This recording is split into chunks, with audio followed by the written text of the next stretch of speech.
Your chapter number 12 linear programming. Linear programming में कुछ terms and conditions दी रहेंगी, जैसे कि लीनियर इक्वलिटीज क्लास 6 चैप्टर 6 हो जाए क्लास 11th में, उसमें आप करते थे, प्लॉट किया था ना आपने।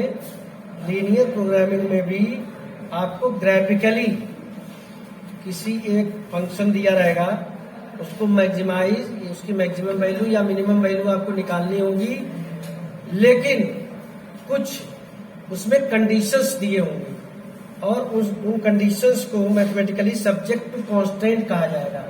मतलब इन रूल्स को ओबे करते हुए मैक्सिमम या मिनिमम वैल्यू क्या आ सकती है।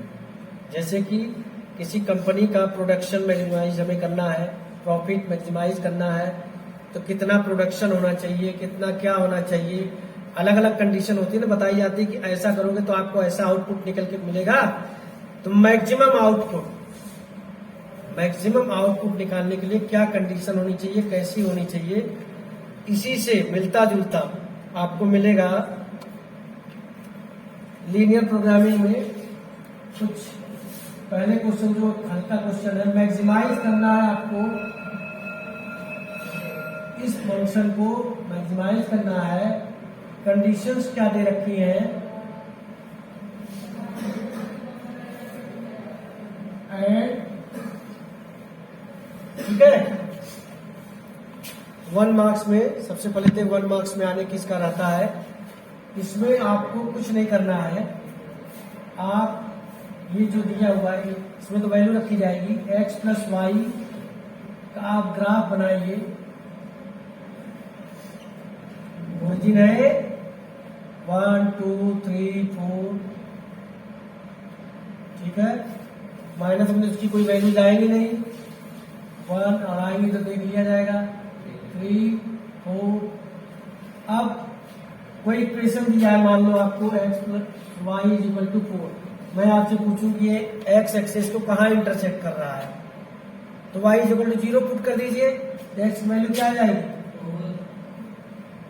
4,0 पे, और y को कहाँ कर रहा है, x इज इक्वल टू 0 कर दोगे तो 0, इसमें सेट करने का इश्यू होता है। इसको आप और आगे भी एक्सटेंड कर सकते हैं, कोई दिक्कत वाली बात नहीं है, ठीक है। अब इसमें सवाल ये है कि किधर के पोर्शन को हम शेडेड करेंगे। आप इस इक्वेशन में यहां ओरिजिन का क्या होता है, coordinate 0 0 towards the origin shade करेंगे कि अवे फ्रॉम द ओरिजिन। तो अगर ये ओरिजिन को कंटेन करता है कि नहीं, ओरिजिन इसके अंदर है कि नहीं, ये कैसे पता करोगे। ओरिजिन का जो कोऑर्डिनेट होता है 0, उसको आप यहां रखिए। अगर ट्रू आ रहा है तो ओरिजिन को करता है कंटेन, और फॉल्स आए तो यहां putting x is equal to 0, y is equal to 0, क्या आएगा 0 plus 0 less than 4 which is true. इसका मतलब है ओरिजिन को कंटेन करता है, ओरिजिन को कवर कर रहा है, ठीक है। अब इसमें एक चीज और दी है, x इज इक्वल टू 0 किसका इक्वेशन होता है, x is equal to 0, what is the equation of y access,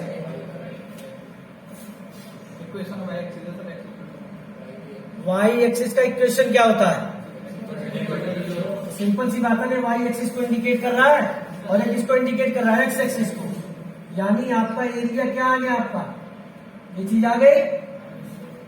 ये लाइन तो मैंने बहुत सेट कर रखी थी, यहां तक ले आया था इसको, ये यहां से यहां तक इसका नाम रख दीजिए, ये वाली चीज है।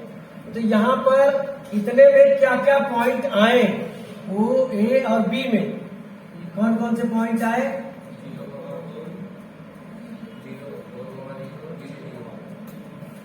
अब ये तीनों वैल्यू आप रखिए इस जेड में, जिसको मैक्सिमाइज करना था ना, रखिए। जेड क्या है आपका 3x प्लस जेड क्या आएगा, जेड क्या आएगा, जेड क्या आएगा, मैक्सिमम वैल्यू किस पे एग्जिस्ट करती है, and maximum value is 16।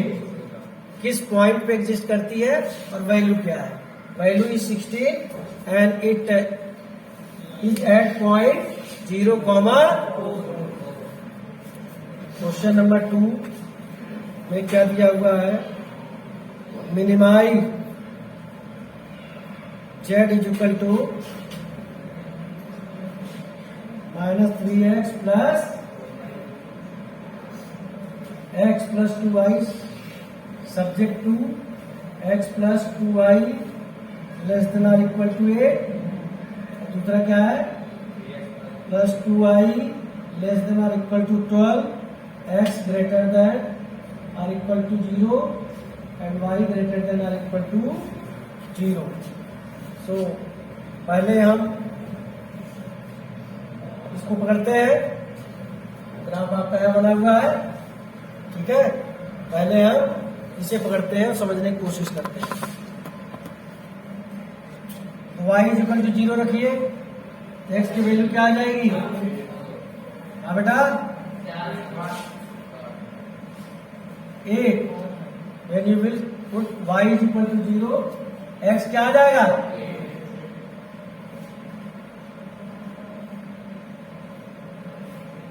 when x is equal to 0, y क्या आ जाएगा,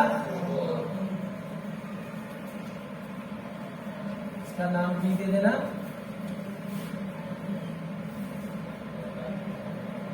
इसको यहीं पर कर लो कि क्या इसमें कवर होगा, क्या कवर होने का मतलब, टूवर्ड्स द ओरिजिन, मैंने पूरा नहीं बनाया है, ओरिजिन है ना, 0 प्लस 0 रखोगे, अभी डिस्कशन हुआ था हमारा, आपका ट्रू है, ठीक, ज्यादा कुछ नहीं क्योंकि अभी एक लाइन और बाकी है, उसे भी तो ड्रॉ करना है। 3x प्लस 2y, y की वैल्यू 0 रखो और 0,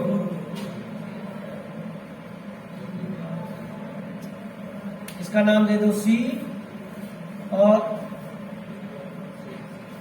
x वैल्यू 0 रखो, y क्या आ जाएगा 0, इसका नाम दे दो d, ठीक है। इसके बारे में बातचीत कर लेते हैं, ट्रू है या false, putting x is equal to 0, क्या है, ट्रू है, यानी कि इतना तो आपको समझ में आ रहा है, इतना आपको समझ में आने लग गया है कि ओरिजिन ये है, ये सी है, इसका भी नहीं कुछ मालूम है, इसका भी पता करेंगे, ये पता है, देखिए मार्कर में घुमा रहा हूं, ये तो कॉमन एरिया आ रहा है, बाकी के लिए आपको x greater than or equal to 0 जो कि y एक्सिस है, y greater than or equal to 0 x axis, यानी x एक्सिस y एक्सिस के बीच का ये इतना पोर्शन, लेकिन बेटा आपको ये वाला पॉइंट नहीं पता है, and this is the point of intersection of these two lines, ये दोनों लाइन जहां एक दूसरे को इंटरसेक्ट करती हैं, तो आप रफ पर जाइए, रफ पोर्शन,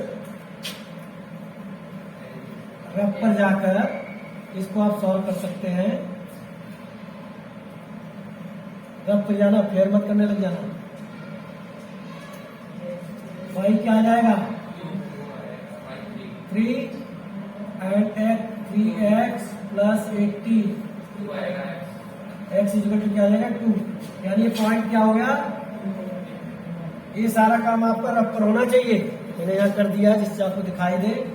अब ये सारे पॉइंट आपको पता होंगे, तो बेटा कौन कौन से पॉइंट पर आपको जज करना है, 4,0, 2,3 और 0, z क्या है -3x प्लस 4y,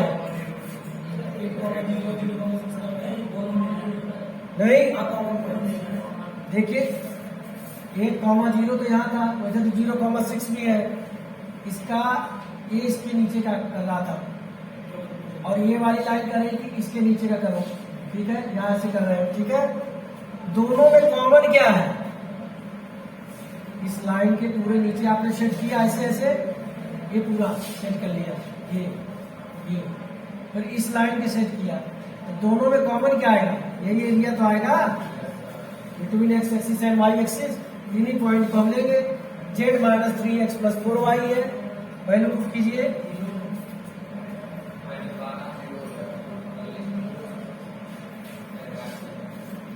टू 3 जा 6, 3 4 जा 12, अरे 2 3 जा 6 माइनस 6, 3 4 जा 12, 6 आएगा। और यहाँ क्या आएगा 16। तो मिनिमम वैल्यू इज एट 2, कोई डाउट?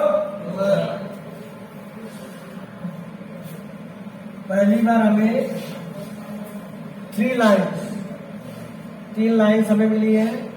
पहली लाइन को हमने प्लॉट किया। अब यहाँ बड़ी बड़ी वैल्यू है तो 1 2 3 लेने का कोई मतलब नहीं है, हमने 10 20 30 इस तरह से ले लिया है, ठीक है।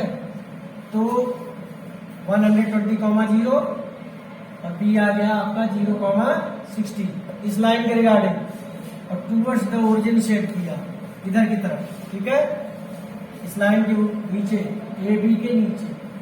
फिर दूसरा x प्लस वाई लिया तो 60,0 0,60 जो कि है आपका सी बी, लेकिन ये फॉल्स है, 0 can not be greater than 60, false है। अवे फ्रॉम द ओरिजिन से दूर हमने इसे करना शुरू कर दिया। तो दोनों में अभी तक कॉमन ये आ रहा है। अभी अगर इन दोनों लाइन की बात करूं, पहले और दूसरी लाइन की बात करूं, तो क्या आ रहा है, यही चीज आ रही है, राइट। एक तीसरी लाइन और है आपके इजीनेस के लिए, मैंने यहाँ प्लॉट कर दिया है। इसको आप प्लॉट करोगे तो ओरिजिन से पास करेगा। अब सवाल ये उठता है कि यहाँ कुछ पॉइंट ऑफ इंटरसेक्शन आ रहे हैं। पॉइंट ऑफ इंटरसेक्शन का मतलब कि पहली और दूसरी लाइन एक दूसरे को कहां पे इंटरसेक्ट कर रहे हैं, इनका पॉइंट ऑफ इंटरसेक्शन निकालो। पहली और दूसरी लाइन 60, जैसे यहाँ पर आप करते हो पहली और दूसरी लाइन का आप में ले जाके करते हो एलिमिनेशन मेथड से, पहली और दूसरी लाइन का ध्यान से देखना। y क्या आएगा 60 और x क्या आ जाएगा 0, 0,60 पर तो इंटरसेक्ट कर रही है। दूसरी और तीसरी, पहली और तीसरी का निकालो। पहली है x प्लस 2y, ये सब रख पे, और तीसरी क्या है 0, 2x क्या आएगा 60, सॉरी 120, x कितना आ गया, मैंने पहली दूसरी की निकाली है, पहली और तीसरी की निकाल रहा हूं, तो क्या आ जाएगा 60 और y कितना आ जाएगा 30, 60, पहली और तीसरी लाइन कहां पे काट रहे हैं 60, x की वैल्यू 60 आ गई है। पहले और तीसरी को अगर लेंगे, पहले और तीसरी x plus 2y equal to 120, x minus 2y equal to 0, 2x 120, x equal to 60, यहाँ 60 जाएगा, y 30, 60 30 पर होगा, रफली ये बना है, तो ये आपका 60 30 करके आएगा। क्या आएगा 60 30। अब दूसरे और तीसरे का निकालो, क्योंकि ये भी तो इंटरसेक्ट कर रहे हैं, तो क्या मिलेगा, माइनस करो, 3y equal to 60, y equal to क्या आ गया 20, और x इक्वल टू क्या आ जाएगा 40, 20, 20 पे मैं रफली बना रहा हूं। ये सारे पॉइंट्स आ गए, कौन कौन से, एक तो ये आया, एक ये आया, ये आया, ये तो सारे पॉइंट्स है। इन सारे अनबाउंडेड के केस में नहीं आ रहा है, इन्हीं से 1 2 3 4 इन सब पर आप जेड की वैल्यू निकालेंगे, और जेड की वैल्यू निकालकर आपका डिक्लेयर हो जाएगा किस पे मैक्सिमम और किस पे मिनिमम वैल्यू एग्जिस्ट करती है। तो कुल मिला के क्वेश्चन डिफरेंट क्यों था, डिफरेंट ये होता कि 3 इक्वेशन आ गए। 2 इक्वेशन में तो केवल एक पॉइंट ऑफ इंटरसेक्शन आता है, 3 इक्वेशन में 3 आते हैं। कैसे, पहले दूसरे का, दूसरे तीसरे का, और पहले और ग्राफिकली करोगे तो कुछ जगह तो, जैसे कि अभी आपको मैंने दिया था काम तीसरे क्वेश्चन में करने के लिए, उसमें तो आप पॉइंट ऑफ इंटरसेक्शन ग्राफ से नहीं निकाल सकते, उसको तो मैन्युअली आपको करना ही पड़ेगा। लेकिन इसमें आप ग्राफ वगैरह से भी निकाल सकते हो। और इस क्वेश्चन से हमें एक चीज और सीखने को मिलती है कि जब वैल्यूज बड़ी हो, या तो एक यूनिट को 10 यूनिट मान लो, एक बॉक्स को 10 यूनिट मान लो, या आप बॉक्स ही बना रहे हो तो वहाँ 10, 20, 30, 40 ये सब लिखते जाओ।